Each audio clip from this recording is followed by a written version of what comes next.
Hello guys, and welcome back to another helpful video. In today's tutorial, I'm going to show you step by step how to download and enable app updates automatically on your device, so you never miss important features or security updates. This method is very easy and works for all apps.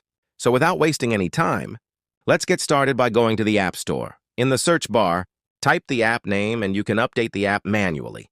However, if you want to update all apps at once or check all pending updates one by one, then you need to go back all the way to the main page and tap on your profile icon in the top right corner. Here, scroll down and you will see all available app updates. From there, you can update everything with just one tap.